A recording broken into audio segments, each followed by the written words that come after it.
नमस्कार. आज आपण मराठी या विषयामधील 4.6 शब्द समूहाबद्दल एक शब्द हा घटक आज आपण अभ्यासणार आहोत. या घटकामध्ये आपल्याला शब्द समूहाबद्दल शब्द माहित असणं आवश्यक आहे. आता आपण प्रश्न बघूया. प्रश्न पहिला, 25 वर्षांनी साजरा केलेला महोत्सव.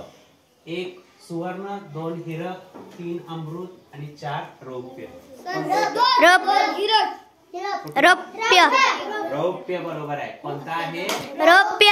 25 वर्षांनी केला जातो तो रौप्य, 50 वर्षांनी केला जातो तो सुवर्ण, 60 वर्षांनी केला जातो तो हिरक आणि 75 वर्षांनी केला जातो तो अमृत आणि 100 वर्षांनी केली जाते ती शताब्दी. काय केली जाते? आणि या ठिकाणी उत्तर येणार आहे रौप्य. काय उत्तर येणार आहे? रौप्य. आता प्रश्न दुसरा बघा. पुढील शब्दासाठी कोणता शब्द समूह निवडाल त्याच्या पर्यायाचे वर्तुळ रंगवा. वैमानिक. 1 विमान चालवणारा, 2 नाव चालवणारा, 3 होडी चालवणारा, 4 बस चालवणारा. बरोबर. वैमानिक म्हणजे कोण? नाव चालवणारा कोण असतो? नावाडी. कोण असतो? नावाडी. होडी चालवणारा तोच. आणि बस चालवणारा चालक. बस चालवणारा चालक. आता प्रश्न तिसरा बघा. हरिणी सारखी डोळे असणारी यासाठी योग्य पर्याय निवडा. मृगाक्षी, हरिणाक्षी, मृगनयना आणि चौथा आहे सर्व पर्याय बरोबर. कोणते येणार? सर्व पर्याय बरोबर. बरोबर. छान.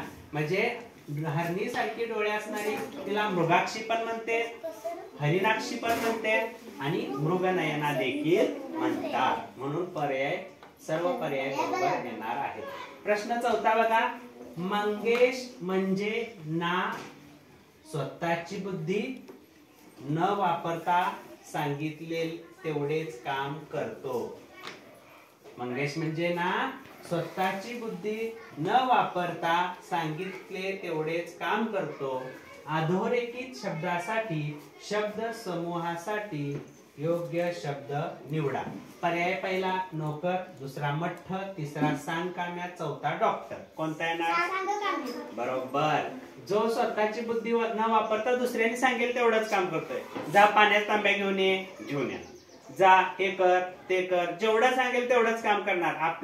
आपली बुद्धी नाही वापरणार. त्यासाठी काय म्हणायचं? सांगकाम्य. प्रश्न पाचवा बघा. हिंडून करावयाचा पहारा या शब्द समूहासाठी योग्य शब्द निवडा. 1 पहारा, 2 गस्त, 3 टेहाळणी, 4 वनवन. 2 गस्त. काय येणार? गस्त घालणे म्हणजे फिरून पहारा देणे. रात्रीच्या वेळी गोरखा म्हणून असते बघा, ते आपल्या गावाच्या रात्री सगळेजण झोपल्यानंतर एकदा फेरी मारतात आणि सगळ्यांना जागे राहा, जागते रहो असं म्हणत फिरतात बघा. त्याला काय म्हणायचं? गस्त घालणे. काय म्हणायचं? गस्त घालणे. धन्यवाद.